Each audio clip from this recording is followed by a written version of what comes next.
Members of the Federal Executive Council interested in elected positions directed to resign.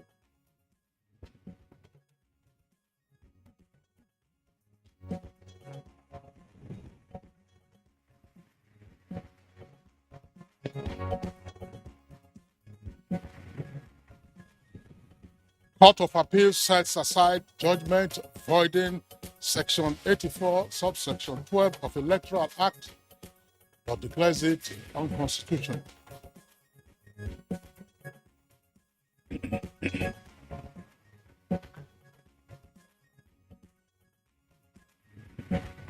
PDP next throws presidential contest open to all aspirants across the country.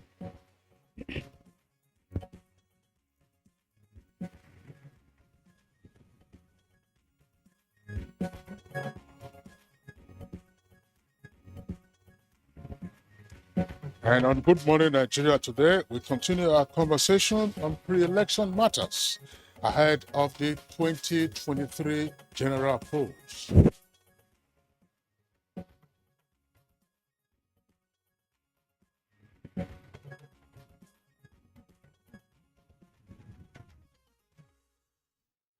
All right, on Wednesday this week, an appeal court set aside the judgment of a court in Umuahia, which voided Section 84, subsection 12 of the Electoral Act 2022.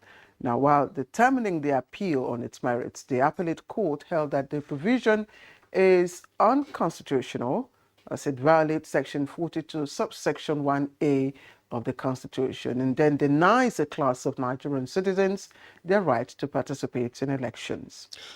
Well, yesterday as well at the Federal Executive Council, a presidential directive was issued mandating all members of the council with interest in contesting elective positions to resign at the latest on the 16th of May 2022, which is Monday. So far, the Minister of State for Education, Chukwuemeka Nwajuba, and the Minister of Niger Delta Affairs, Godswill Akpabio, as well as those of Science and Tech, have resigned their appointments. Now, other ministers are yet to do so, and reactions continue to trail the decision of the Central Bank Governor, Godwin Emefiele, to seek judicial interpretation to his participation in the elections. Yesterday, of course, that was Wednesday, Good Morning Nigeria started a conversation on pre-election matters ahead of the 2023 elections. We had 5 guests, including Festus Okuche, who is a constitutional lawyer.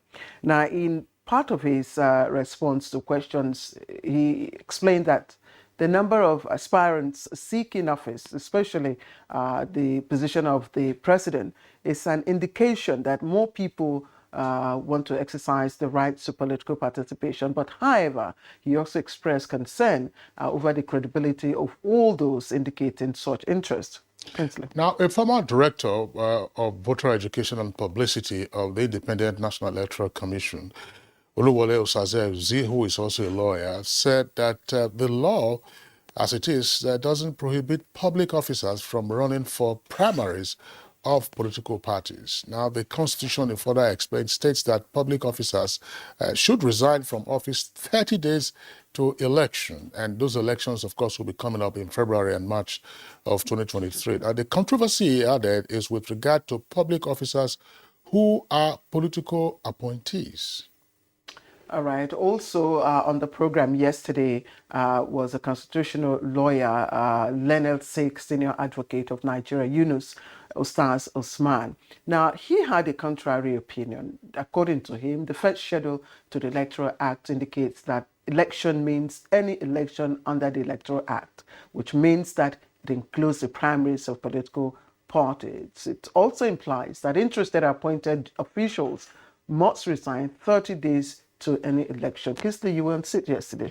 Yeah, of course. As always, I was here with the guests. We also had Associate Professor Gali Ibrahim, who is at the Department of Political Science and International Relations at the University of Abuja. Now, he said the current rise in the number of those vying for the offices indicates that many are concerned about building their political careers rather than building the country. All right. Well, National Chairman of the Inter-Party Advisory Council, IPAC, Yabagi Yusuf Sani, was also on the program. From his perspective, primary elections are a very crucial segment in the election value chain. And that's because, according to him, a mistake in their conduct will invariably affect the entire leadership selection process and lead to crisis. And he was particular about, the plea for extension of the timeline. Well, that was the basis. What you just said earlier was the basis for the request by the 18 political parties calling for an extension of the time for the conclusion of their primaries. He also argued that there had been intervening holidays and a number of religious rites, including the Lent and the Ramadan. But Usaze Uzi countered and said that INEC obviously had in mind those range of holidays and religious activities, and that the knock-on effect, as the INEC chairman himself also had said on Tuesday, would be disruptive, and that the political parties were obliged by the timetable released by INEC last year, not just this year, to wrap up their primaries, and that even with the Electoral Act 2022, which came on in March this year, the parties still had 2 clear months, that's to say April and May, to sort themselves out, and that it would seem unfair to all others who are involved in election management that the parties have arranged their primaries pretty close to the deadline for the conclusion of those primaries. But today, we will continue the conversation on pre-election matters with another set of guests. On which note, we welcome you to today's edition of Good Morning Nigeria, live as always on the network service of the Nigerian Television Authority. I'm Kingsley Osalolo. Thank you for being with us. And I'm Claire Adilabu Abdul Razak. It's always a pleasure to have you join us on the program. And we're broadcasting live from our studios in Abuja. Our complimentary segments that will include business news, newspaper, and of course, sports will come up much later. For now, Comfort Amodu is in the news studio for the highlights of the morning news. Comfort, good to see you. Good morning, Claire and Kingsley. Good morning, Nigerians. Welcome to Good Morning Nigeria. Now,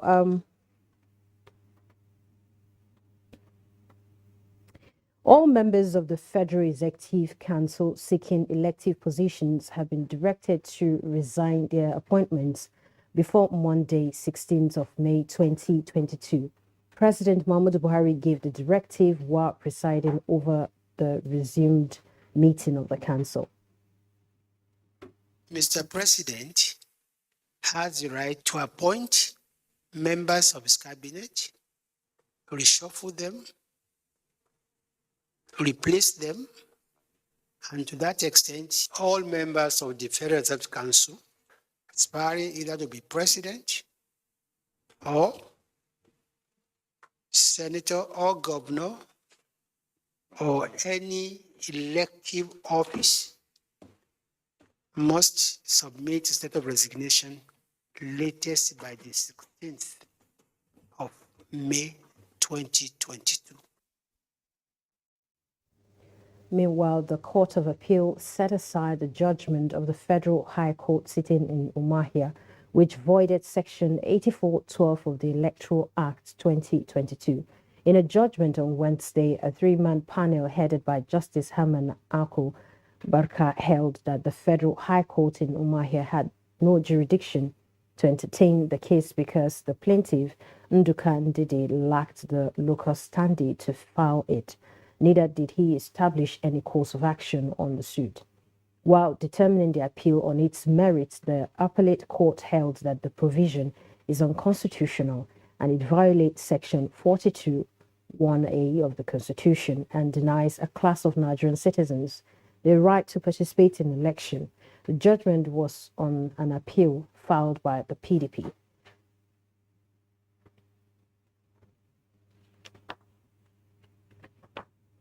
The People's Democratic Party has thrown its 2023 presidential election contest open to all aspirants from across the country, and this was the major decision taken at the end of the party's 96th National Executive Committee meeting in Abuja.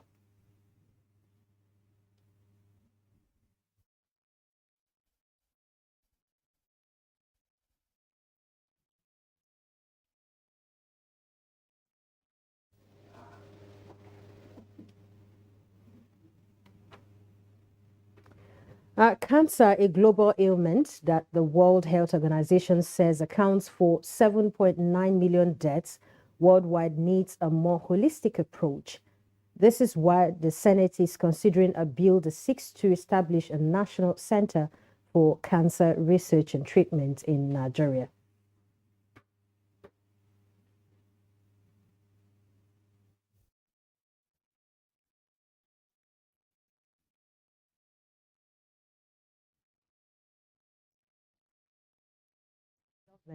In the implementation of the ease of doing business policy to attract investors and provide favorable environment for businesses to. And we'll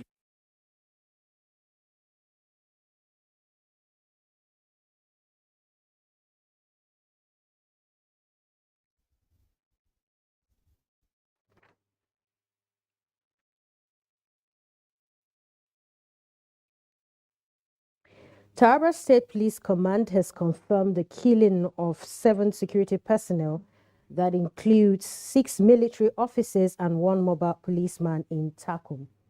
The Taraba Police Public Relations Officer DCP Abdullahi Usman, who confirmed the incident that occurred, said the commanding officer, 93 Battalion Takum, Lieutenant Colonel Emenike, was reportedly missing in the ambushed scenario by alleged terrorists.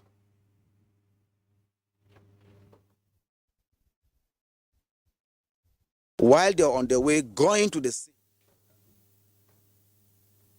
That concludes the news this morning. Good Morning Nigeria continues shortly. Right, welcome back. If you've just joined us, you're watching Good Morning Nigeria, and we're live on the network service of the NTA. Let's talk a bit of business news now. Nigeria's inability to process much of her raw cashew nuts has been described as a major hurdle, depriving the country of good share of the over $6 billion global cashew trade. For details of this and more, Alika Okpanache Arwa will bring us the details. Nigeria is one of the largest producers of cashew, but processes only about 5 to 10% of its production locally. The remaining 90%, experts says, is sold at low prices in the global market, with China, Vietnam, and India topping the sales charts. In a recent cashew roundtable organized by stakeholders, the need to bring together stakeholders across the entire cashew value chain, matching producers with potential off-takers, promoting investments in the cashew sector, identifying skill gaps in the cashew value chain, and introducing innovative training delivery and competence-based training approaches were canvassed. there are a lot of things that can come out from cashew apart from eating the fruit. I mean, there are a lot of resources that can come out from the nuts alone, aside just eating the fruit. But because we don't have the infrastructure to actually mill or bring out the true potential of what the cashew can do, we are stuck in a place where we're just selling the crop in itself instead of the materials or the byproducts of the cashew product. Cashew is Nigeria's third largest agricultural export, accounting for about 16% of total exports in the last 3 years. With business news, Alika Opanachi, Arua.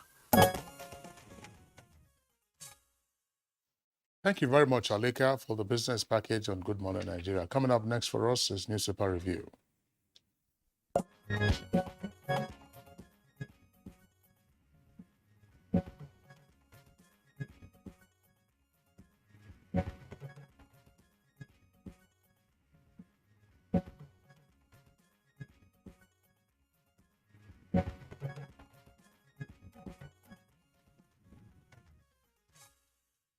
All right, and time to introduce Bayo Atoyebi on German Newspaper Review this morning. Bayo, good to see you again. Good to see you too, Claire. Good morning. The Good morning, political Good space morning, is Nigeria. bubbling. Yes, All right. there's politics in the atmosphere, Oh, yes, of course. We know what. and there's resignations too in the atmosphere. Well, okay, Kingsley, you've got the nation. Quite related to politics.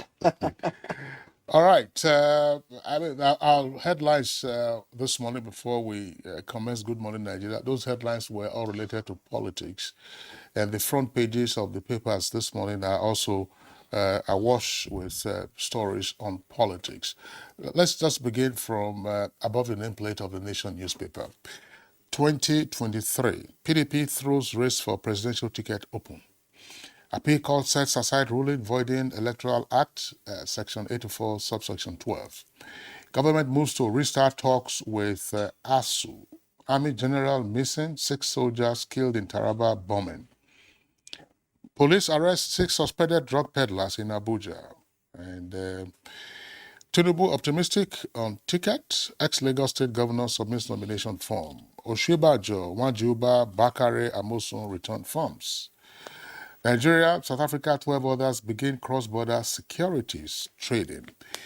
That's the big one. That's the lead story. That's with the kicker. Quit order. How Buhari shocked ministers at FEC. That's the Federal Executive Council. Wanjuba's resignation sparked presidential action. That resignation was in April, we understand. President unhappy with a Mayfield's court case. Akpabio and Onu exit. Others to go. You see, there's a sidebar there showing those who have been said to be interested in elective offices. Rotimi Amechi, Chris Ngige, Timipre Silva, Abubakar Malami, Uche Oga, Pauline Talent, Tayo, Alasho Adura. Terrorists kill abducted Catholic priests. That's a sad one there. And 3 gunned down, many injured. Another sad story from Bochi. Claire. Okay, it's basically all the same story, the same headline, one single headline on most of the papers we have. The Nigerian pilot says resign now, so I won't even just go to the other stories. But let me bring you the riders to that headline. Buhari orders ministers, others with political ambition to resign immediately. We've heard about this, but the difference here is this third rider commends Minister of State for Education for resigning ahead of yesterday's FEC. Now, the directive is likely to be extended to non-cabinet members. That's attributed to the Minister of Information and Culture, Lai Mohammed. And you see a picture of the ministers involved or affected by that decision. For them to resign. They are all there. Now, Appeal Court voids judgment on Section 84(12) of Electoral Act 2022, also trending. That happened yesterday. Let's take you again a bit above, a little below the nameplate, and you find this interesting story. UNICEF says over 10 million Nigerian girls out of school. 10 million Nigerian girls out of school. We've been hearing about this 10 million for a very long time. So is it that that figure is static? Static. That's the right word. Well, there is a gender perspective to that now. I'd say Okay. 10 million Nigerian girls. Okay, We used to hear of 10 million out of 10 million out of school. At some point, it escalated to 13 million.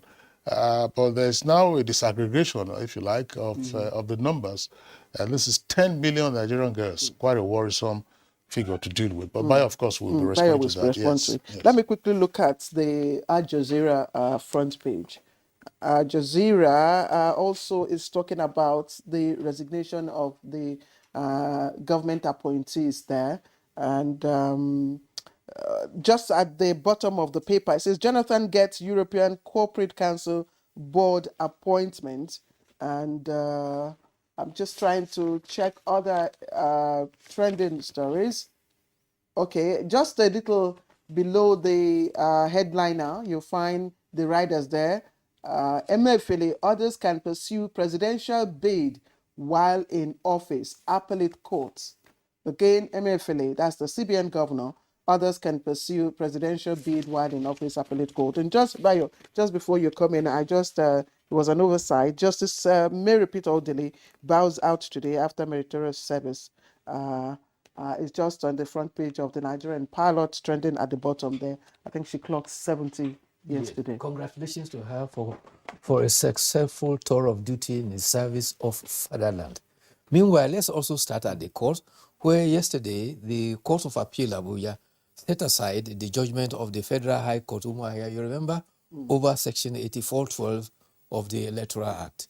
The justices of the appeal court in their judgment held that, firstly, the Federal High Court, Umuahia, had no jurisdiction to entertain the case. Secondly, the plaintiff, Mr. Nduka Edede, lacked the locus standi to have filed the suit in the first instance. The three justices panel, headed by Justice Haruna Barka, pointed out that the plaintiff, Mr. Edede, did not establish any cause to have warranted his approaching the High Court for a cause. It was not established how he was directly affected by the provisions of Section 8412. Consequently, President Muhammadu Buhari, at the beginning of the Federal Executive Council yesterday, directed members of the Federal Executive Council with ambition for elective offices to resign after the cabinet meeting. However, the president was very straightforward in commending the Minister of State for Education, Mr. Emeka Nwajuba, who already tendered his resignation even before the cabinet meeting. The president is reported to have singled him out for show of courage and bravery by braving the odds to quit to avoid conflict of interest. As at that time, 9 cabinet members had indicated their interest to seek elective office. 6 were contesting to be president, 2 were contesting to be governors of their state, and 1 was seeking the Senate. As at this morning, 3 of the ministers have resigned. Well, that of Emeka Nwajuba is already, but he was followed later on by the governor, the Minister of Niger Delta Affairs, Senator Godswill Akpabio, and the Honorable Minister for Science, Technology and Innovation, Dr. Obunaya Onu. And the People's Democratic Party, the National Executive Committee of the party, has resolved to throw open the presidential ticket ahead of these May 28 and 29 primaries. Debo Olugunagba, the publicity secretary of the party, said after extensive deliberation, NEC resolved that the PDP aligns with the recommendation of the National Zonal Committee. But meanwhile, the committee appointed the former president of the Senate, Senator David Mark, to be chairman of his convention committee.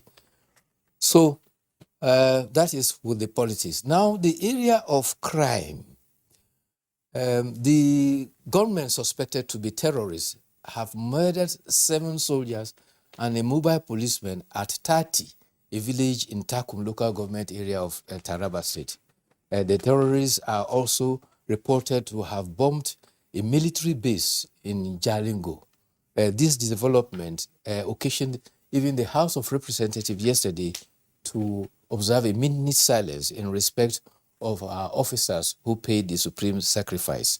And in the Kwara State capital, police in Kwara State have arrested 3 persons over court clashes that claimed 3 lives during the period of the last Eid al-Fitr. The clash were between 2 rival groups in parts of Ilorin. The police spokesman for Kwara State, Ajayi Kasami, says that the suspects were arrested in different parts of the Ilorin metropolis and are currently helping the operatives. You won't believe it. Cult members were found with items including guns, which were recovered from them. They are currently helping the police to track down the other members. And in the FCT, the Commissioner of Police said his tactical team were in various black spots within the Federal Capital Territory and have succeeded in arresting 6 suspects. And among items found on them were drugs and other items. The officers have been handed over to the Nigeria Drug Law Enforcement Agency. The commissioner also advised residents, if you see something, please call the emergency line of the police so that you can help the police help all to protect one another. The House of Representatives has passed the amendment to the electoral bill with the passage of the bill, which was a concurrence with what the Senate did earlier on. It will allow statutory delegates of the political party to participate in the electoral process in electing delegates, party officials. Participating in the You didn't say ASUP has joined ASU in issuing a 2-week warning strike notice. Yes, but they said it should take effect from Monday 16th. That's a notice. That's what I Yes. said, a 2-week strike. ASUP is for polytechnics. I'm worried that to say that it's almost becoming a vogue now to call off a strike, but it's worrying. Our educational system is suffering. Something must be done very quickly to rescue, because the students are getting very restive and they are also threatening, and it's very worrying. There's nowhere in the world you have academic institutions, center of intellectual excellence, closed for, as we had it last year, 9 months. And this time now, we've had the first 3 months and likely another 12 weeks. It's unheard of anywhere. All right. Well, political issues, these are issues, of course, we'll also be considering in continuation of our conversation yesterday. The death of the service personnel in Taraba, very worrisome. Our hearts, as always, will go out to the families of the deceased, as well as to their colleagues who are still in service. So a number of issues coming There up. is a worrying development with Taraba. If you look back, in the past 2-3 weeks, there have been increasing attack in one location or the other in Taraba. Suddenly, Taraba is becoming another center of criminal attacks. Well, is it just criminal attacks? This would appear to be almost acts of terror. Acts of terror. So we'll see how the situation unfolds by the security services containing it, or so that one can have a sense of what is actually playing out before one can make a comment on precisely what is happening in that state. So As we speak, the commanding officer that led the troops into 30 in Takum local government area is still missing in operation. Precisely. That's unfortunate. There was a story we didn't have the opportunity of discussing. A video that went viral of a customs officer who assaulted a gentleman, a gentleman who is a special assistant to the Delta State governor. The position or affiliation of the gentleman is immaterial. He could have been an ordinary citizen, but significantly, the video recorded that incident of assault and battery with the customs officer asking the gentleman, who are you, who are you, who are you? And suddenly slapping him. The gentleman who was assaulted should be praised for his restraint. And calmness. Restraint. But it should not end with restraining. The assaulting officer must know the consequences of that, his assault and battery. Big time. No, You big time. you don't lay your hands, on anyone. You don't have a right. Big time. Now, there's a report that the officer has been withdrawn from that duty post, which is somewhere on the Benin-Asaba highway. Well, that is the official. That's the official response so far. Yeah, but the gentleman still has his right. He has his right to sue for assault. That's a civil action. So we will see how the officer gets disciplined.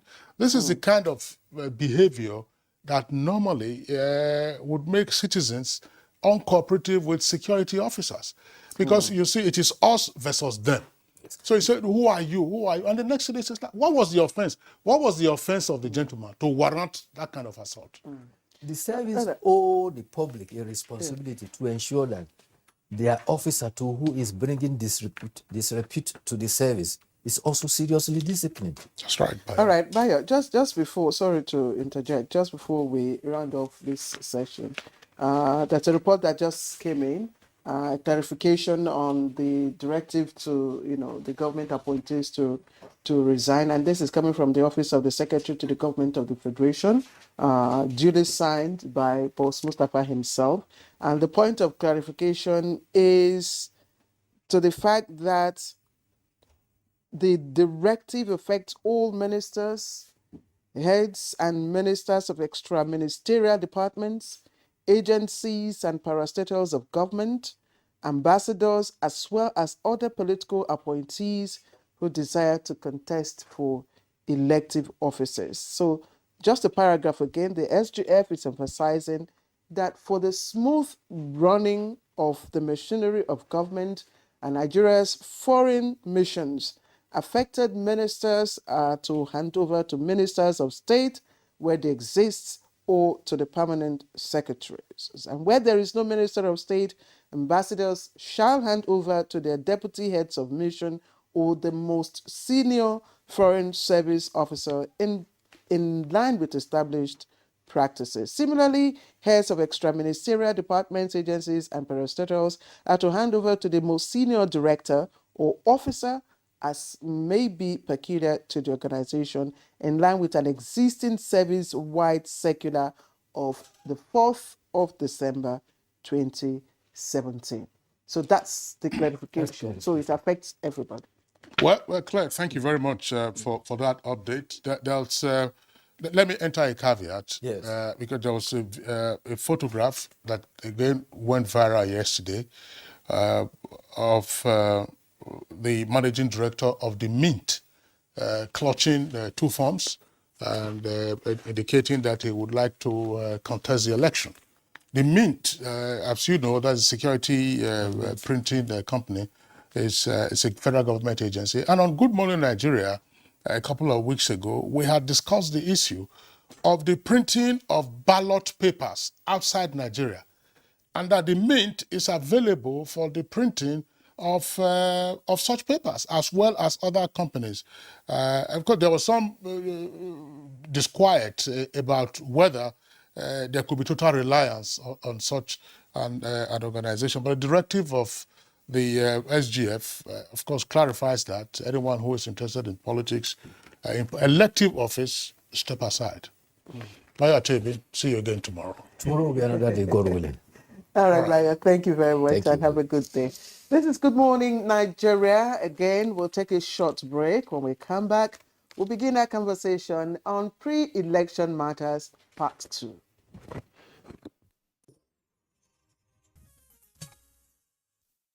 All right, welcome back. You're watching Good Morning Nigeria live on the network service. Today, our discussion again will center on pre-election matters, and that's ahead of the 2023 general elections. To kickstart our conversation, we have excerpts from yesterday's conversation, that's Wednesday's conversation, and it's compiled by our correspondent Garba Natala.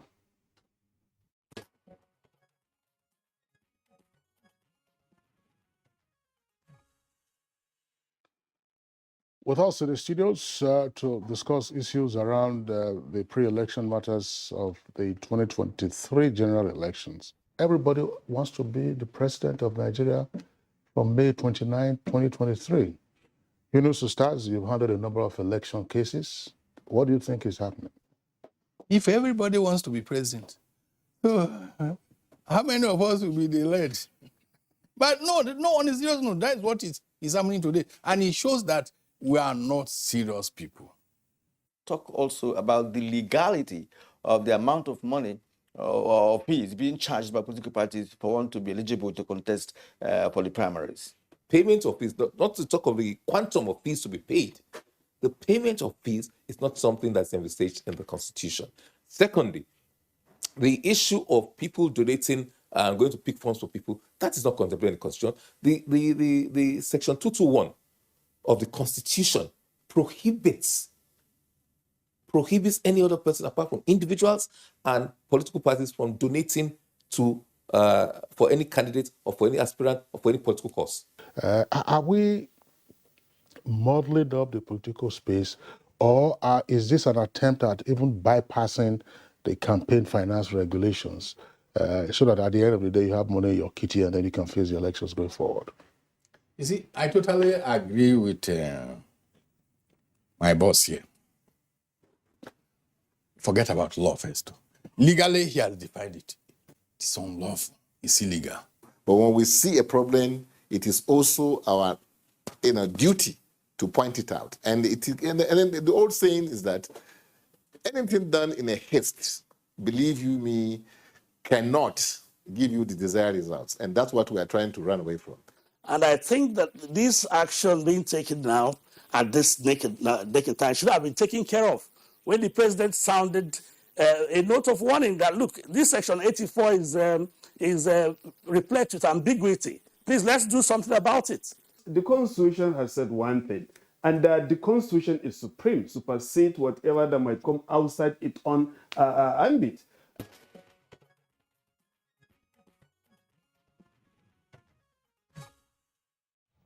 With us this morning to discuss other related issues around the pre-election matters of the 2023 polls, let's welcome our regular guests on Good Morning Nigeria, Mazi Afam Osigwe, Learned Senior Advocate of Nigeria and the former Secretary General of the Nigerian Bar Association.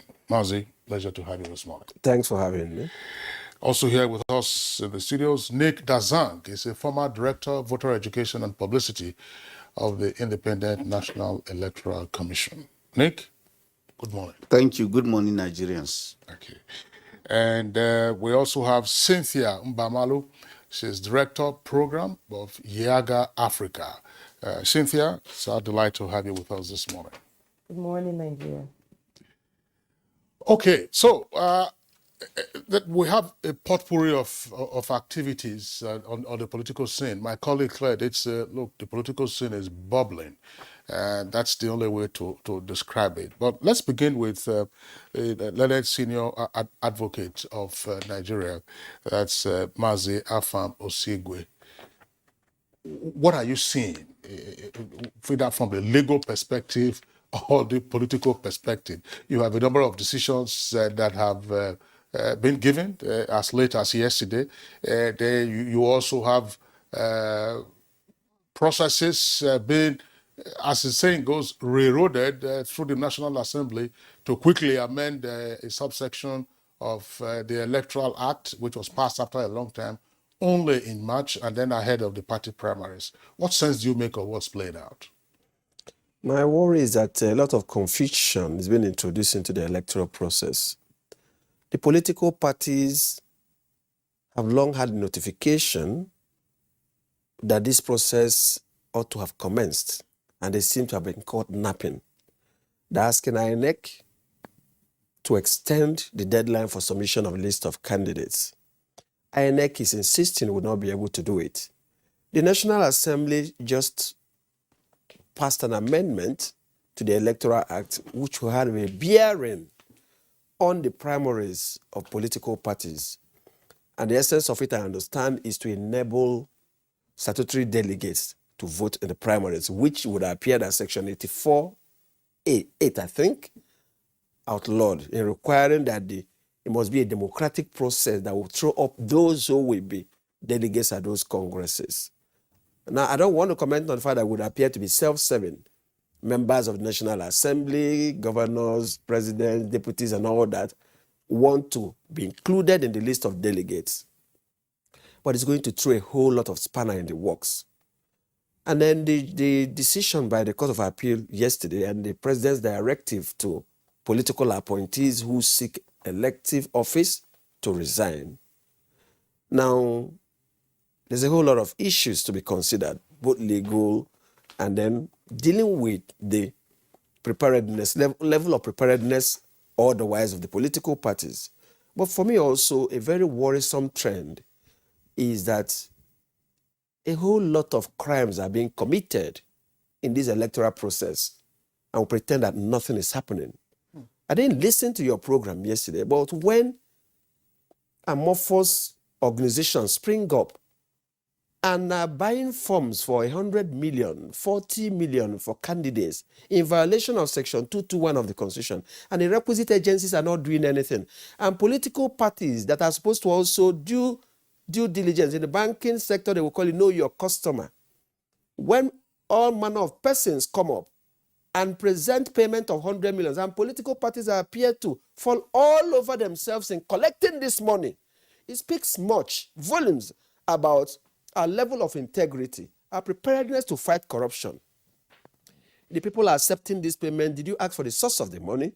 And if the Constitution has said that no association shall contribute to the funds of a political party or to that of a candidate, should political parties allow this charade to go on? Should people be in their homes and forms are being picked on their behalf, as it were, without their consent? And we are allowing this to go on, and we say we are committed to a democratic process, to anti-corruption, and these things are happening right in our face, and nobody has been called in for questioning, and these monies are being pocketed, happily as it were. For me, these are the worrisome aspects, that the process of picking forms is gradually being turned into a money laundering scheme. That's if Kingsley, if those for whom the forms were picked, do not know about the forms that were bought. If they didn't give now, whether they know or not, the fact is that a crime is being committed, and people are not asking for what is the source of your money. Why will you be the one paying for him?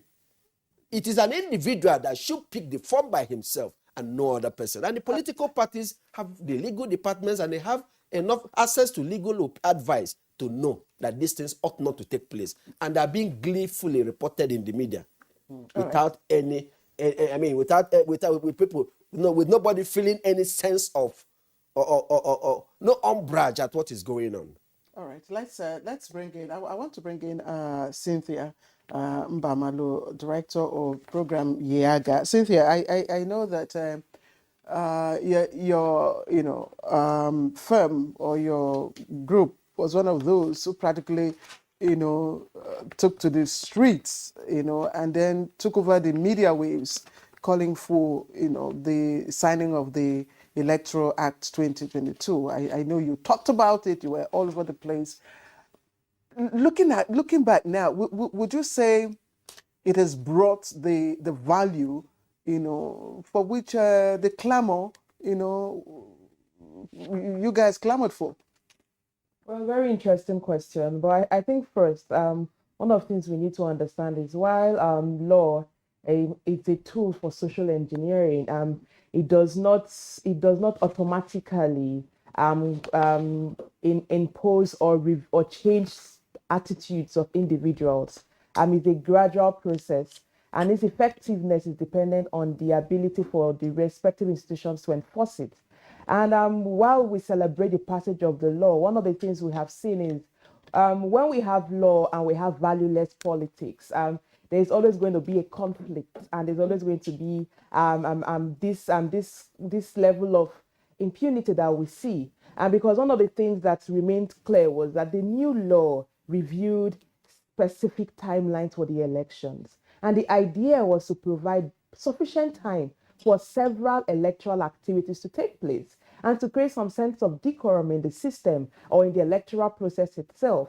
But what we're beginning to see is that we have a lot of the political class or the political parties Perhaps they did not expect a law to be passed at the time it was passed, or perhaps they were not ready for a new rule to guide the political game, which is why a lot of them are now running helter-skelter. So be it issues around Section 8412, or be it issues around even asking INEC to review the timeline for submission of candidates list, you begin to wonder, but we have this law. Can't you understand what the law specifies or what the law says? But we need to understand first that this is a call for a lot of Nigerians to not just familiarize ourselves with the law, but begin to hold political parties accountable. One, begin to hold INEC also accountable. Someone make a demand on INEC, stick to your timelines, regardless of the pressure from political parties. INEC will have no other option than to listen to the people. And for political parties to let them know that you have a law.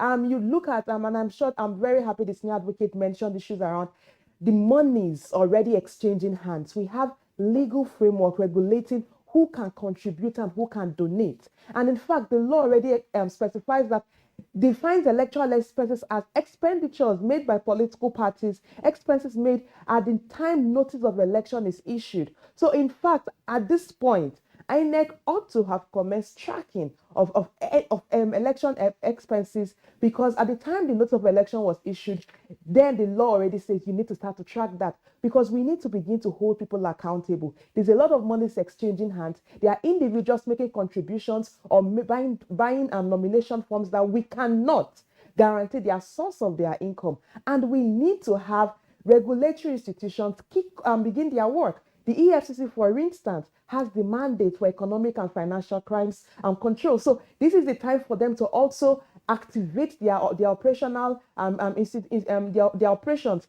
to start to track and ensure that we are not enabling financial crimes in the name of going into an election. So the law is there. Institutions need to begin to work, which is why I said it's time for citizens to now hold institutions accountable. And for political parties, I think they need to realize and remember that elections is for the people. It's not about individuals. It's about the people. And if we cannot have party processes that guarantees democratic principles or that uphold democratic principles, it means that the political parties are becoming threats to democracy itself. And they need to go back and put their house in order. There is a timeline for primaries. Stick to that timeline. Stop calling for INEC to review the timeline. You were given the notice from 3rd of April to June. You cannot say from 3rd of April, all of a sudden in May, you now realize the time may not be sufficient. So that is one angle. Stick to your timelines. While we may have debate on sections 8412, which I do not actually believe in the genuinity of that debate, because it does not necessarily limit you from participating. It just says if you want to participate, you need to resign. And let us remember that there is no absolute right in our constitution, because the constitution envisages that there will be times where certain rights will be limited if they are reasonably justifiable in democratic society, and it provides certain standards for that. And if in the intention of the lawmakers there was an assumption that perhaps if you give a criteria for people to participate for political appointees and ask them to resign before participating, it may create some sense of decorum. And we need to understand the importance of that, especially for a country where issues of corruption is still very much with us, where people do not account for funds. So there is that tendency that that individuals occupying political positions may use national resources or national wealth, or even use the powers of their office to influence the political process. So sometimes we also need to understand the genuinity of a particular law, not just running about for that, because every right has limitation. There is no absolute right, at least under the Nigerian constitution, there is no absolute right. But now we've made a lot of conversation around resign or not to resign, sections 84 Act 2, as if that is the only issue in Nigeria. It is a country where poverty and insecurity is still very high, where the schools are on strike. So perhaps we should begin to ask our leaders, what exactly is the basis for your leadership? Is it about political power or about service to the people? Because we've made so much noise on sections 80, on the sections 84 12, we've had emergency sessions convened, Senate convening emergency sessions like this is a matter of national emergency. But we have other issues of national emergency. Political parties, we have a new law. Let us make this law work, because the opportunities for this law to clean up our systems, stick to timelines, let us not rush issues, let us not put pressure on INEC. We need INEC to work. But Nigerians, it's a time for us to wake up. This law is a tool for us to use to demand a reform in our electoral process. And I think that is what is apparent now, because if we sit back and watch, these political parties are the candidates, and they would make a mess of the system. And at the end, Nigerians become the victims of a failing system.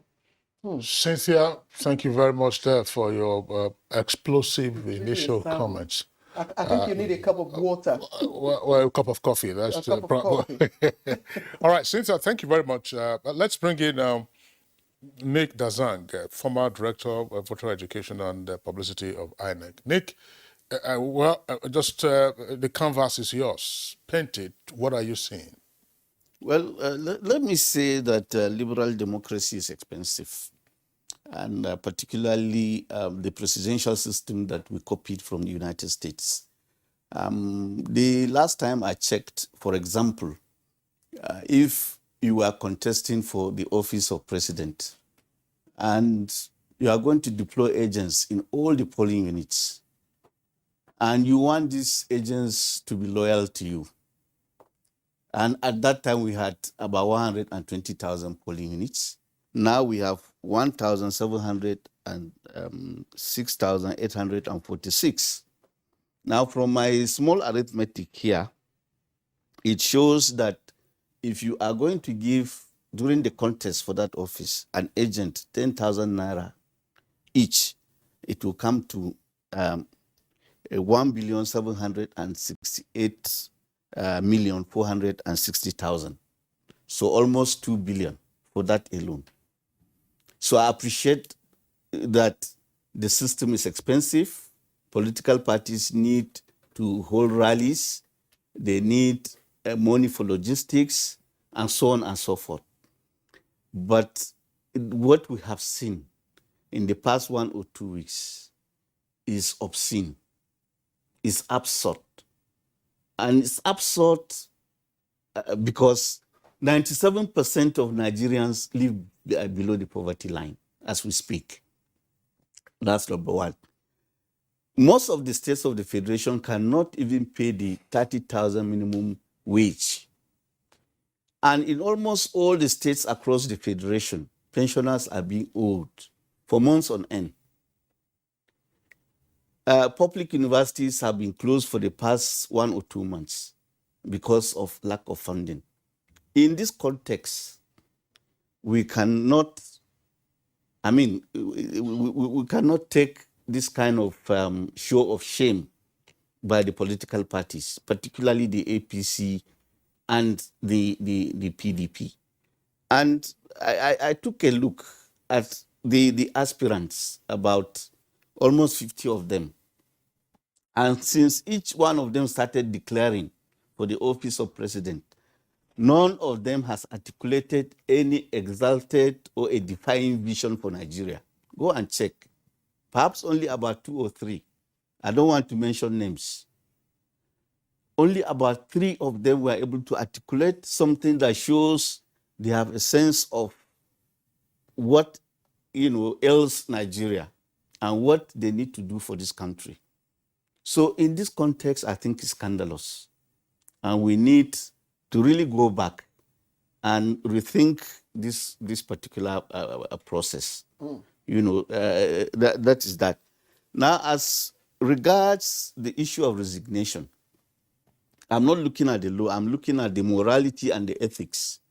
This should have taken place long before now.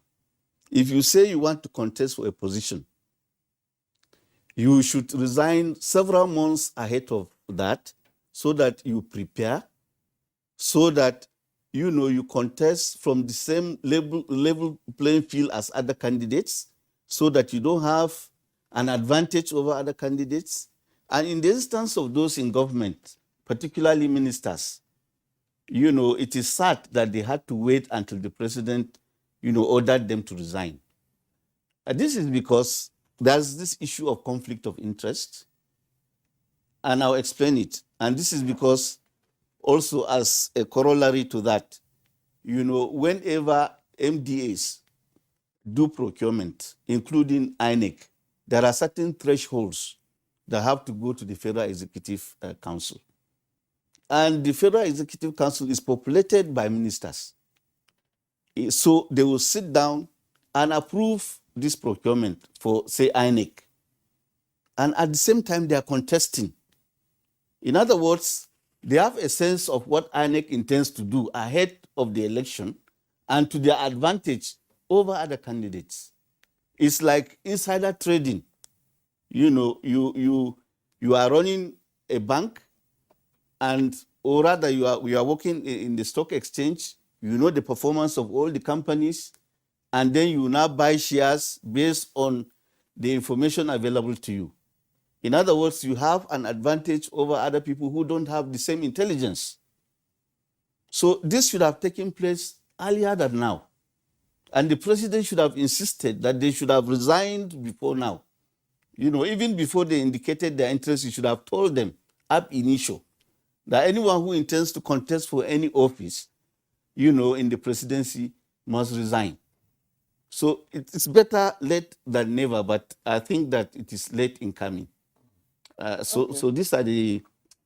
Mr. Nick Dezang, thank you. And I want to believe that you have spoken from your perspective as Mr. Dick and not from INEC. But as a former director, voter education and publicity with INEC, my question, I'm going to direct my question to you in that capacity so that you give us an insight. And I'd like to talk on the issue of funding, which you have described now from your perspective as scandalous, and everybody here, you know, believes so. So ordinarily, what would INEC's responsibility to the citizenry be in terms of action when it discovers such, you know, a scenario with funding of a political process? Well, INEC has developed a comprehensive guideline now for tracking finances. And these finances are supposed to, INEC is supposed to start tracking them as soon as the notice for the conduct of elections, you know, is issued. So I feel that by now, INEC, you know, should begin to track these expenses and then begin to look at those who are in breach of the law and then bring sanctions remorselessly and vigorously on those who are in breach. That is what we expect of INEC. Do you think that has been done? Well, I believe that it can be done. Even if it is not being done, it can be done. If INEC is resolute about it, it can be done. And it has begun to show example by insisting that political parties must abide by the timelines that it issued based on the timetable and schedule of activities for the 2023 elections. That is the way to go. And subsequently, INEC must make sure that the law is, you know, abided by, because INEC itself is a creation of the law.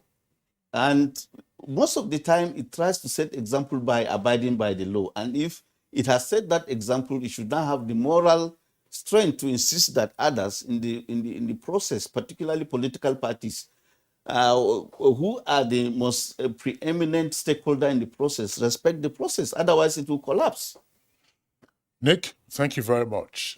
We have another regular guest on Good Morning Nigeria joining the conversation at this time from our Ibadan Network Center. He's Professor Emmanuel Remi Ayede of the Department of Political Science at the University of Ibadan. Professor Ayede, we're glad to have you with us, and straight away, let's have your primary salvo. Look, we have a plethora of aspirants who want to be president of Nigeria, and they are paid various sums of money across the various political parties, associations and groups of friends and amorphous entities are springing up to purchase these funds and give to them. There have been some groups for some days now. I dispersed them yesterday. They wanted to give me my own forms, but I dispersed them yesterday. My colleague Claire wasn't here, you know, but we have dispersed them so that the latest directive by the president doesn't affect me.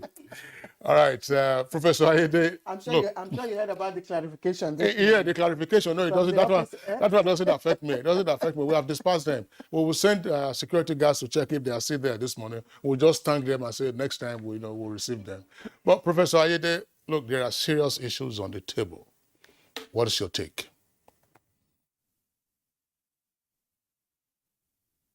I'm happy that you dispersed those group that came for you. I think what has happened is that it seems the entire democratic process is taken as if it's a huge joke by those who should know better.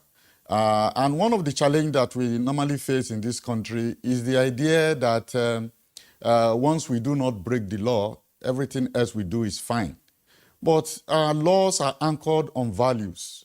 And the way laws are treated give the impression of what we consider important and respectable. So we have a situation where the political party has announced how much it's going to cost to purchase a form, and everybody thinks once you can afford the money, you can as well go and buy the form, regardless of what the other rules are in place require you to do.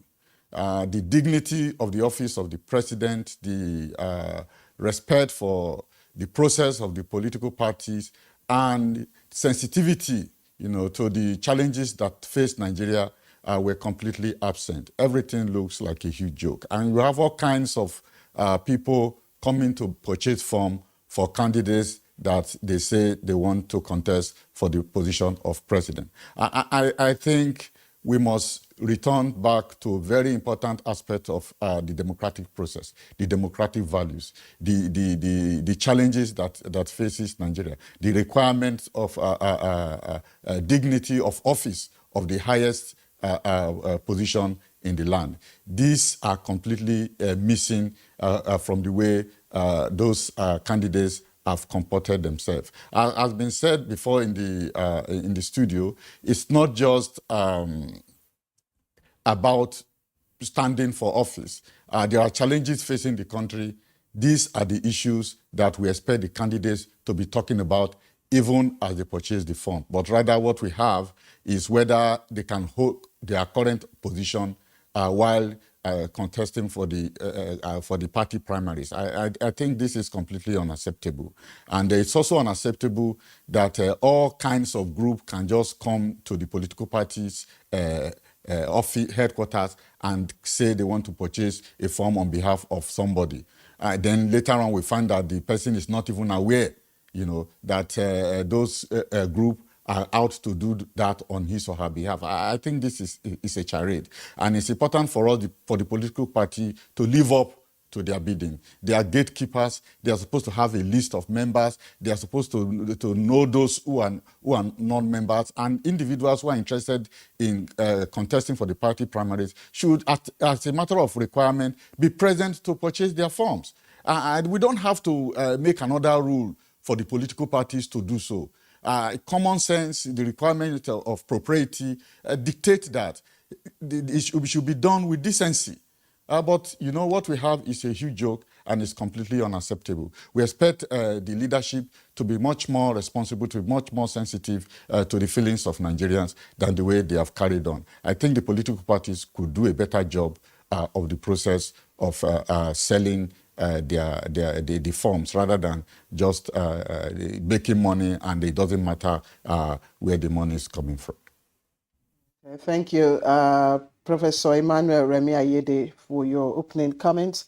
We're back to the studio and take my question to Mazi Afam Osibe. Mazi, we know that yesterday the House of Reps, also gave their own concurrence to the amendment, to the omission of Section 84.8 and all that. But it will take, of course, transmission to the President to assent it. That might, we don't expect that it should take longer than expected, given the number of those that it might affect. But looking at the clamor for extension of the deadline by politicians, does it seem that the political class really understand the import of the Electoral Act, and do they really take it seriously? It's obvious nobody does. Not even the legislature. Because when I would like to believe political parties had substantially prepared for these primaries. So, for example, going by the 2022 amendment to the Electoral Act, so let's say, for example, a political party had prepared for 4,000 delegates for their presidential primaries, and the National Assembly wakes up to amend the Electoral Act, which will have the effect of adding or increasing the number of delegates. It will affect their plans. And cost. And cost. An outlook as to what to expect. So, either because of this legislative act, if the president assents to it, that is, or if he withholds assent, the National Assembly may pass the law despite the veto. Then what happens? It means that INEC may find itself in a situation where it will be compelled to adjust the date. And the reality on the ground is that the political parties are not quite ready. And it appears the two major political parties are playing cat and mouse game. They are trying to second guess the other one. They want to see what action they take, either with respect to some issue of rotation or some other issues. So everybody is hedging their bet. And it's affecting their ability to act. It's affecting their ability to fix dates and stick to those dates. So we have a situation on our hands. And I'm glad Cynthia and Prof and Mr. Daza mentioned, we keep paying attention to the things that will not attract foreign direct investment, that will not improve the life of the people. We are more interested in furthering the nest of politicians for whom it is a power play, who gets power, who gets access to our common wealth. It's not about what improves security. It's not about what improves the price of garri in the market. It's not about what makes it easy for the farmers to have access to the farms. I thought the National Assembly were more interested in that. When it comes to security, they are more interested in outlawing paying ransom when the security architecture has not provided a support base for people who are kidnapped. So that when your person is kidnapped, what line do you call? How do you report it? How do we track it? And a large number of persons are kidnapped and being kept in different places, videos being released, no law is being passed. But you want to criminalize the act of a frustrated person who wants to get a family member back. The roads are unsafe. The airlines threaten to go on strike. Nothing seems to be working. But when it comes to electoral issues, the laws get passed faster than it takes for lightning to strike. But let me ask you. We're all talking about the request for extension, and everybody, apart from the politicians, are saying no. Why? Let's take it. What is the cost of the extension on the 2023 general elections vis-a-vis on the citizenry? Whichever way it goes, whether it's extended or not, we are victims. We are their mercy. Whatever they do, we are their mercy. If they don't extend, will that make my life better or not? Even the electoral process is being skewed in such a way that it does not ensure the emergence of the right caliber of persons to lead us out of the woods. I can't afford to pay 100 million, 40 million to pick a form. I saw one gentleman who has been making nice vibes on social media, but he couldn't raise 100 million to pick the form, so he withdrew. And it tells you how well-spirited individuals can't afford this money. They were just talking about picking form. Campaign has not started, though. Mobilization, meeting stakeholders hasn't started. And the other Nigerian things that go with it. But there are institutions charged to track. Cynthia said so. So why are we not also, institutions they don't seem to be working. And sometimes people are risk averse. Even when they know that something is wrong, they don't want to do it because the politicians will summon you to the National Assembly. They are doing oversight. Some funny things happen. Your budget will run into issues. We have problems. And we should address them. And they are systemic. We are not building institutions. We live for the day. And we don't do things that will make people to take us seriously or want to invest here. Who would want to invest in such a climate? We're only interested in amending law so that electoral matters will fly through the courts. The judges are supposed to suspend criminal trials. They're supposed to suspend commercial trials. They're supposed to and face election matters. And then you approach a judge from, let's say, Rivers, another one from Sokoto, and take them to Plateau to sit. And while they are there, the courts are suspended. And I keep saying it. There are things we can go back to. What happened with the way of resolving electoral issues as obtained under the 1979 Constitution, where judges from a state were trusted to and they did deliver judgments? Why do you have to approve them? And where those cases were tried within a short period of time, not the 6 months we have. Why can't we get things right? Must we always keep blundering in the dark like blind men, even when we are not blind? Must it be self-serving? And then hear people boasting, I did not entirely write the Electoral Act, or I wrote them. And it's all about me, I. We don't see Nigeria as an entity that we should have a common interest in saving. Okay, Mazi, my hands are tied. We untie them. My hands are tied, so that tied by time. But thank you very much for the points that you have raised. There is a sub-issue I would like to raise so that we can also consider it. Is it possible that as part of the re-engineering of the electoral process, political parties are ingeniously requesting for this extension of time in order to accommodate the amendment of Section 84, subsection 8 to the Electoral Act? Namely, the two chambers have passed the amendment. If it goes to the president has a time delimited by the Constitution for him to assent or withhold his assent. And until that time runs out, the National Assembly cannot then override the president's veto, assuming the president withholds his assent.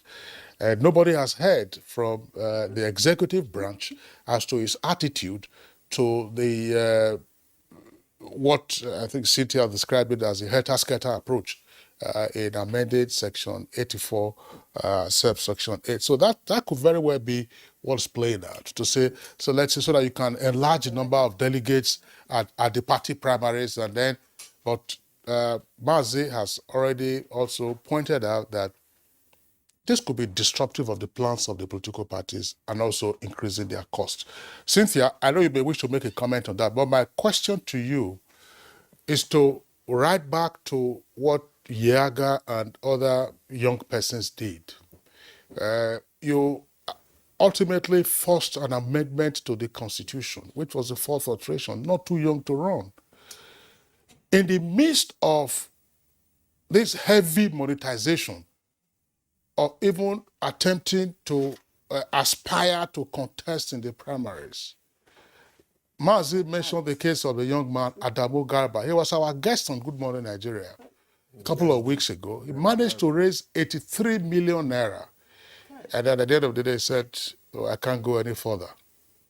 And he's asked those who contributed to indicate their bank details so that he makes a refund. What does this do to the aspirations of young persons? And ultimately, to the whole idea of not too young to run, which is now part of our constitutional process on account of the efforts of persons like yourself and others. Cynthia. These are very important questions, but I'll make a brief comment on why the extension would affect the timelines. The law is clear. List of candidates should be released 180 days to the elections. Now, we already have a date. Presidential elections is February 25th, 2023. Now, the idea of expanding the time or extending the time is so that pre-election matters would be resolved at least before the election, so that we don't have cases where pre-election cases are finally determined post an election and affecting the outcome of the elections, which is why you have that. Campaigns are supposed to begin this time around 150 days to the elections. So when you say INEC saying submit and conclude primaries by June 3rd, is because there's also a timeline for when parties are to submit their nomination to INEC. So everything is clearly highlighted. So if you change one, it affects the other, and thereby impacting on the positive solutions that this proposed amendment we are supposed to bring into the system. So I want political parties and our politicians to understand this. The law is made for a reason. There was a reasoning behind extending or expanding timelines, just so that issues that ordinarily affect the quality of vote, it did not make sense that voters would go to vote. And then at the end of voting, the court decision comes, and then the candidate that you thought you were voting for is no longer the right candidate because the court has overturned the outcome of the primaries, and then it changes, or the court finally decides that the primary did not hold, so another party would then have to be the party that comes in, or the second one. So a lot of things had happened. So these timelines exist for a reason, and we need political parties and politicians to understand that. Let us move with the timelines and make INEC work. The parts are not too young to run. This is a very important conversation because we've seen that this is now a politics for the highest bidder. And we've monetized the process so much that we're taking away the place of accountability and making money a determining factor for who the leaders are. And it's affecting young people, it's affecting women also. But let's talk about young people. Now, this is a country where the youth population is projected to be about 60%. In fact, latest details from INEC shows that the new voters who registered on INEC as of January, the percentage of young people between 18 to 34 was 78.1%. So you can imagine that this is an election to be determined by young people. If INEC is showing us that data of new registrants between this new CVR as of January, 78.1%. And if you look at the recent data that was released as at this week, young people between 18 to 34 are also topping that. So if you have a youth population who are the majority of the registered voters, you would also expect that those who lead us should have a reasonable percentage of young people. But what is the figure telling us? In 2019, after the elections, the representation of the young people was at 6.6%. A country that has over 60% youth population, representation of young people in elective position was at 6.6%. Candidacy was at 34%, but by the post-election, the numbers dropped. But now, with the high cost, there's a likelihood that these numbers will drop further because if young people cannot even afford to purchase the ticket, I know some parties give like 50% concession, but even at that, it is still high. Let us remember, these are young people who should have a legitimate source of income. So if, for instance, you're working in 9-to-5 jobs, how many years do you need to work to save as much as 150 million? Or even as much as, for state assembly, you're having costs of up to 5 million. How many years do you need to save for that? If you're also taking care of your other livelihood expenses. If you are an entrepreneur, if you are a real business person, how much money do you need to save to purchase that? Remember that. Cynthia, let me just interject, and I just want your candid opinion. Yes, across parties, some requirements, have been made free for youths under particular age group. For women, it's free. The other forms are slashed and all that. And it requires money. I mean, everybody believes that running political activities require money. So what would you have wanted for the youths? Is it free fall? Is it free all through? How much? At what rate would you peg it for the youths? We would have expected that political parties give cost of nomination that is reasonable within our context. And why? We're not even want to push for free tickets because most times what we've seen, our data has shown that when they give free tickets, it means the categories that had free tickets would not be emerging. Let's be honest about that. It's like the devil's gift. You give with the right and you take with the left. Because if free tickets have been working, we would not have women representation at 4.4% or youth representation at 6.6% in current office. So it's obviously not working. But what would have been reasonable was that political parties, they're made up of individuals within the Nigerian context, looking at the high cost of and the level of inflation, looking at poverty, looking at the poor, or the level of unemployment, our current economic state would give nomination cost that is reasonable, that anyone who genuinely wants to run for office can afford. 40 million, 100 million is not reasonable. That is robbery. That is not reasonable. So beginning from the cost, that is a problem, especially because most times they tell you, but there are other parties, we have 18 parties. Let us be honest, in a multi-party democracy, there's a tendency for dominance of two parties. Check every multi-party democracy. There may be a third force, but even the third force still fights with the dominant parties. And what data has shown, in previous elections that while the newer parties may field more women or youth candidates post the elections, the women and youth candidates that emerge on the platforms of these parties with national dominance because of the popularities of the parties. So we will still be hard on APC and PDP because you cannot claim to promote gender equality in your constitution and in your manifesto or promote youth inclusion, but yet in your practices, you do not create spaces for youth. From your convention already, you have excluded youth and women because aside national women leader, national youth leader, which other offices were occupied by young people or women in the party? So already know these parties obviously are not sincere to young people. So now the high court, what is going to do, whether you give 50% discount to young people, is still high because 50% of 100 million is 50 million. 50% of 5 million is still 2.5 million. That is still high for just cost of nomination, which is not a guarantee that you will win the candidacy. It is just, it's a bad investment because you're just going in without guarantee of emerging as a candidate. But you're also expected excluding cost of campaign.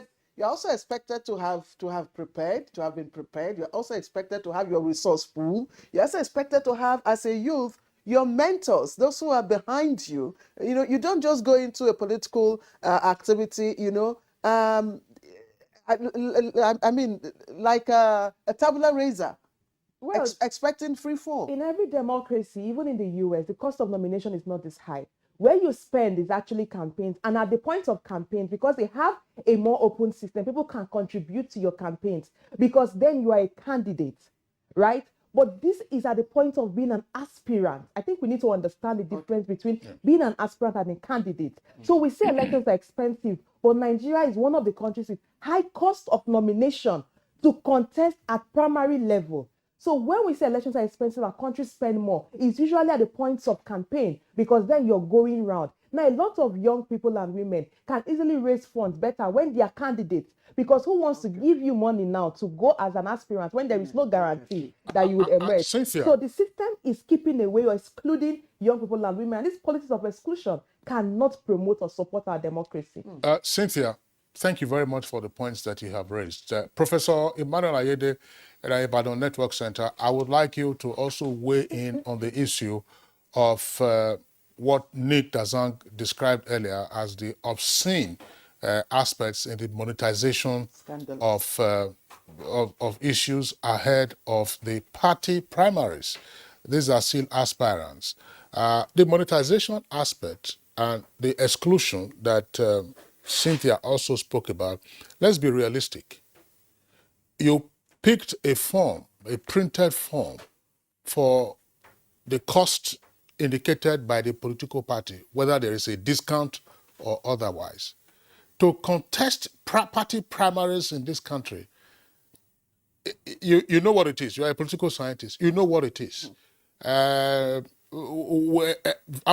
Famosigo was talking earlier about, it was giving a wake-up call, as it were, to the various anti-graft agencies. But some persons will say that if you are not a deep pocket, then of course you can't even find your way around the primaries. What do you say to this? I think that we have not addressed the issue effectively. We are looking at the numbers. There are other issues that we should put into the front burner. The first is that if you are able to raise 100 million, we should know exactly how much you've been paying as tax to the Nigerian government.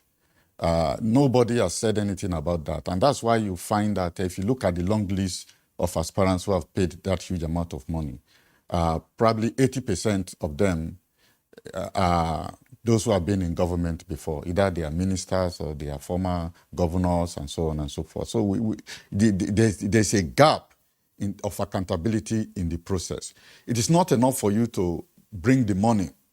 It's important that there are processes you're supposed to fulfill in order for you to be in a position to buy the form in the first place. This has not happened. And so we don't know whether these funds are crowd-funded, whether they are funds from the companies or organizations that these aspirants are running, whether it's on their own personal income, that Nigerian government pay their ministers so highly that they can afford 100 million. So this is a huge aspect of the process that we have not said anything about. And there's need for the EFCC or the ICPC to look closely at the sources of these funds so that we know that those who are raising 100 million to buy the forms are actually those who are in good standing in terms of their tax returns. So that's one. Then secondly, you see, when we are looking at the implications in terms of exclusion, we need to be very realistic to say that it is not sufficient to open the space for people to participate in terms of age, in terms of qualification, and so on and so forth. We must recognize the fact that politics involves huge spending.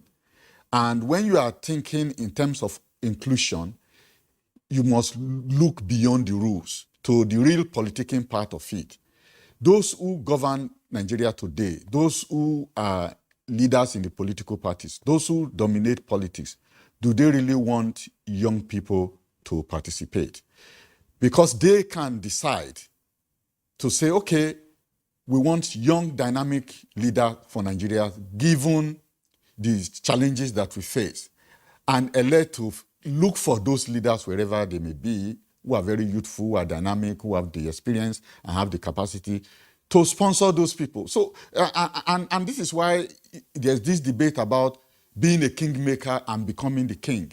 Because we don't have that neat organization of politics, such a way that people are not just concerned about occupying positions of authority or government, but they're actually keen about how the challenges of Nigeria can be resolved, how the status of Nigeria as a country in the Committee of Nations can be enhanced by putting square pegs in square holes. So we are not in that point. That's why I said earlier that it's like a charade. We are pretending that we really want a country that is strong, that is effective, where things work, when that is not the preoccupation of the leadership of this country. So we really need to go to that issue to say, why is it that we are not interested in promoting people who can solve our problems? Why are all these jokers moving around the corridors of power dominated? Don't they see the challenges that we face? Don't they see that they have even become victims of insecurity? Look at the bombing of the train in Kaduna, those who were affected. It's supposed to be a cause for alarm for the elite to begin to say, no, we really need to take a back seat and see if we can push young, dynamic, committed, experienced Nigerians to sit behind the steering. But that's not what is going on. What we have is that they still think that state power is what anybody can take, what anybody can do, but really that's not the case. So we have not got to that point of responsibility where the politicians know that this is a country they have to run and they really have to run it well. And yes, money can be a challenge, not just for public office, but also for young people and women.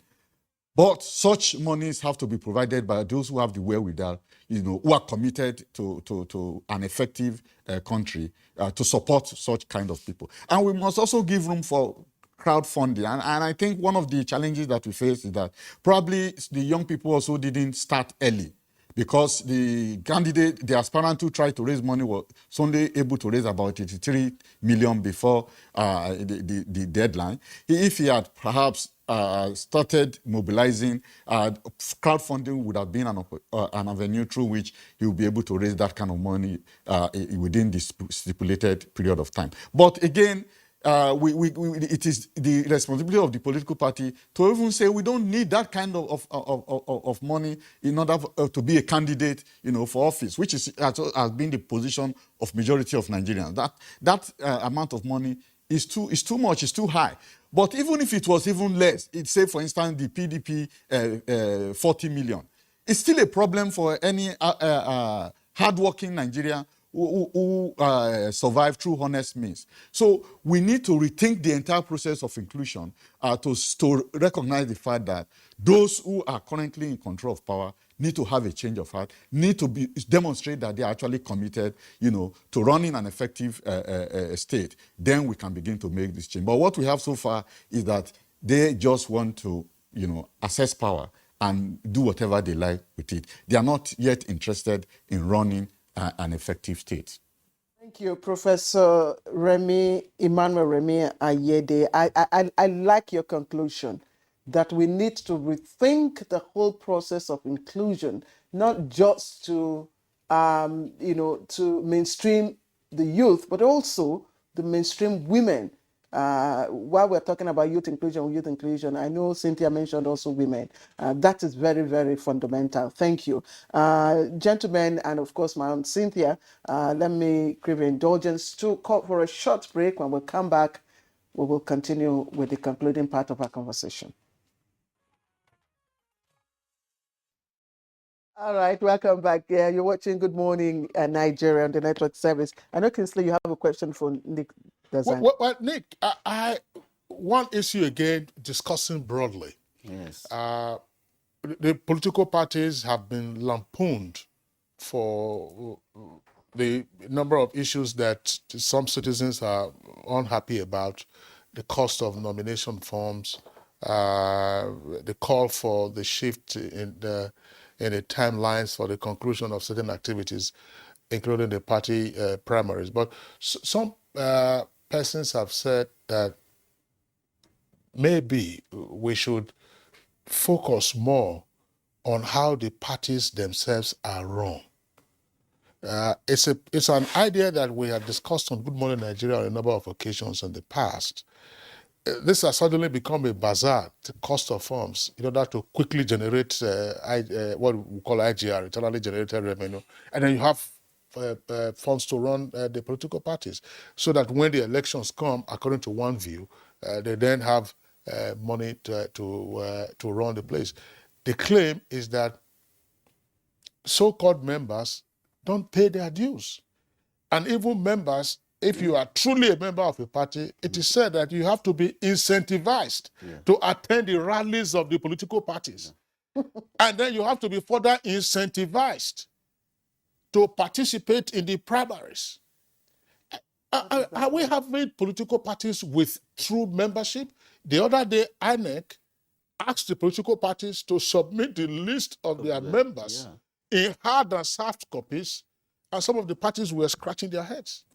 Nick? Yeah, I think we have serious issues with the political parties, and I think it's a problem that has been there right from probably 1999. We've had a set of parties that are not ideology-driven. You can't compare them with the parties of the First or Second Republics in terms of ideology. You cannot also compare the personalities running these parties with those that run political parties in the First and Second Republics in terms of being serious or being cerebral. You cannot compare the sets of people we have now with the Nnamdi Azikiwes, with Chief Obafemi Awolowo, Aminu Kano, and so on. At one point, late Dr. Chuba Okadibo, was lamenting that you had a Senate, or rather a National Assembly, where nobody could even issue a soundbite, a quotable quote in the manner that Mbadwe used to do, and it will zing into history. So we have inferiors, we have what I would call epigons of the kind of individuals we had before. And these parties are not ideology-driven. At one point, one individual wrote the constitution and manifestos of 3 political parties. So naturally, he will write these constitutions and manifestos in his image. And if you look at all the parties put together, except maybe 1 or 2, they are almost the same. In terms of perspective, in terms of direction, they are the same. And that explains why they can defect from one party to the other tomorrow. But in a serious system where politics is ideology driven, where you have people who are keen about labor issues, about the environment, about the economy and so on, they tend to do things according to their vision of that society. But what we have here is that, first of all, there is no direction, there is no vision, and the quality of the individuals running the parties is something that one doesn't want to describe. I will run out of adjectives to describe some of them.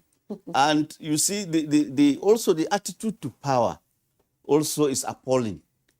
When the APC was in opposition, throughout the period that I was in INEC, they always attended, meetings that are convened by INEC. But as soon as they captured power, anytime you invited them to any serious meeting, they will either not send a serious or highly placed person, or they will not even attend. So, they now replicated the kind of arrogance, the kind of hubris we saw when PDP was in power. And you can see that this arrogance, this hubris has manifested itself in the way that things are done, in the way that even the laws have been written, or the Electoral Act, was written. You would have thought that the members of the National Assembly would take long-term view of issues. They will act like statesmen, who are looking at the next generation. How are these laws going to impact on the country in the next 30, 50 years? Instead, they are looking at what is in it for them. How does it benefit me? So that explains why at the last minute you see people amending the law to suit their whims and caprices.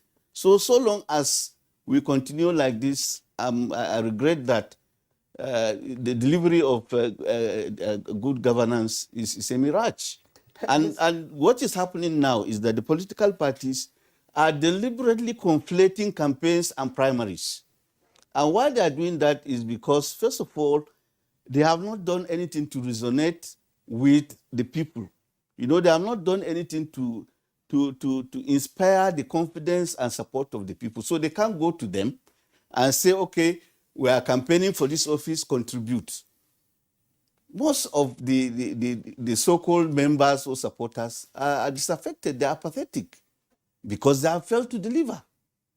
And it is in recognition of this failure that they are now asking people to donate money in lieu of campaigns, so that when the campaigns come, they can fall back on this money and campaign. I mean, it's very clear.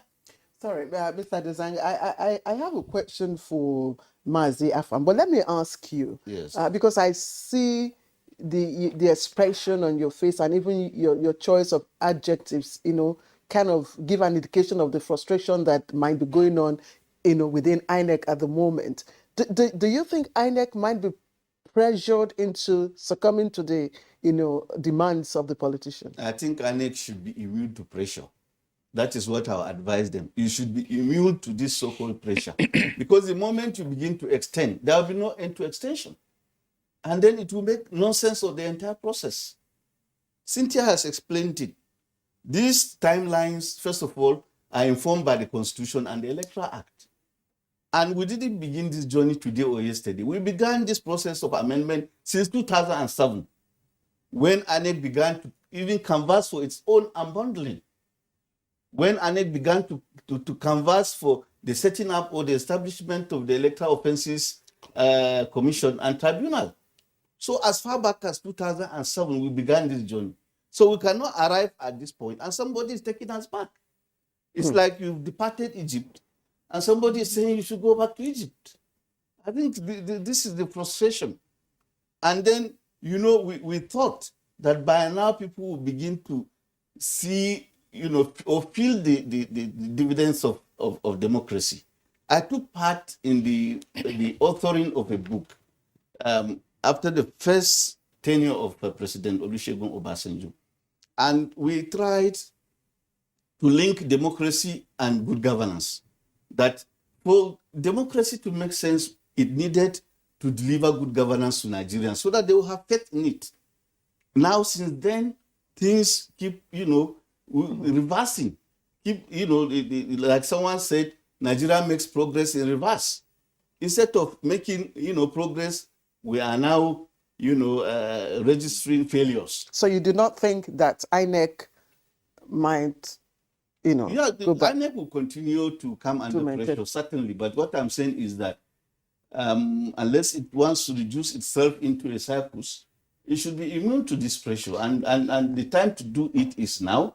And I believe that with the crop of commissioners we have and the chairman who is serving his second term, he should operate from a position of strength, not weakness. Okay, Mazi, I'm wondering if the judiciary is not complicit in this whole, spectacle of political class trying to,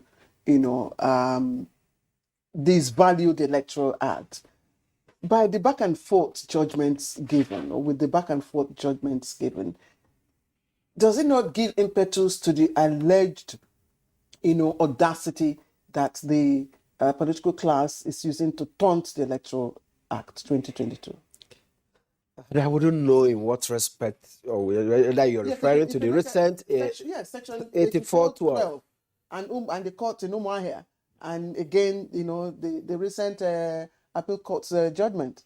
Let me just start by saying that why we have different levels of court is that we realize that one court may not be right. There may be need for an appellate court to correct its error. And that will not amount to complicity. What the courts have simply done is to adjudicate on matters before them.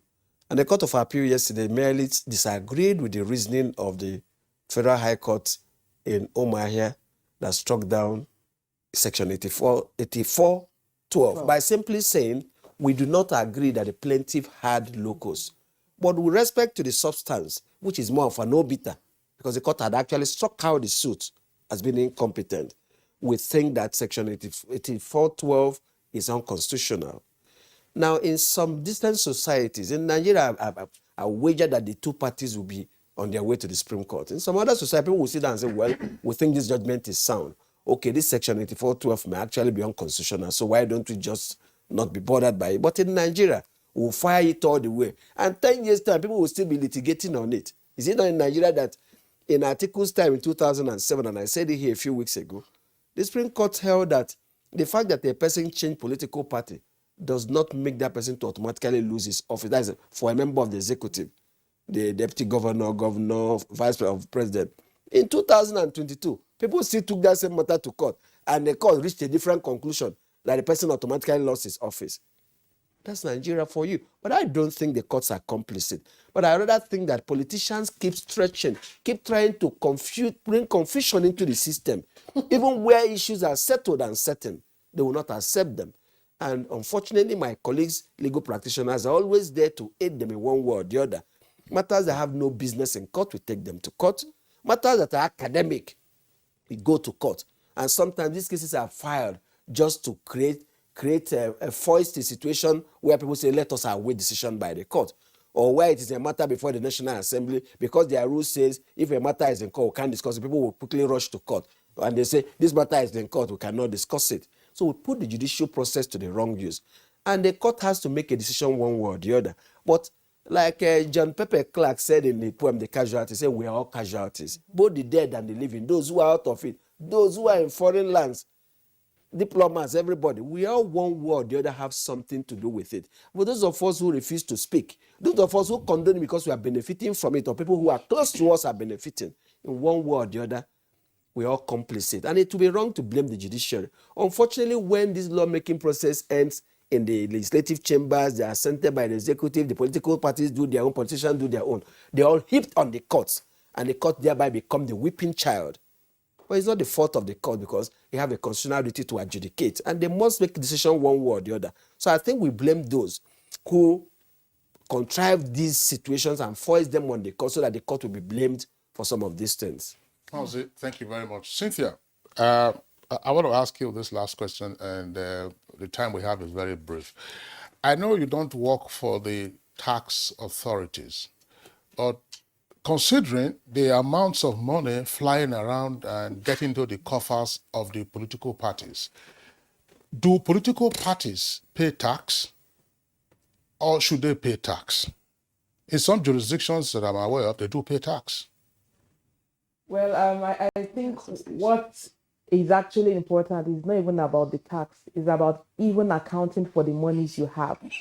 Retiring what you have, audited reports. The law is God clear. bless you. Political parties are supposed to give an Fair audited returns, report. right? They are supposed to give their annual returns. They are supposed to make reports they don't. to INEC. And INEC ought to submit that to the National Assembly. Now, the law is clear on this.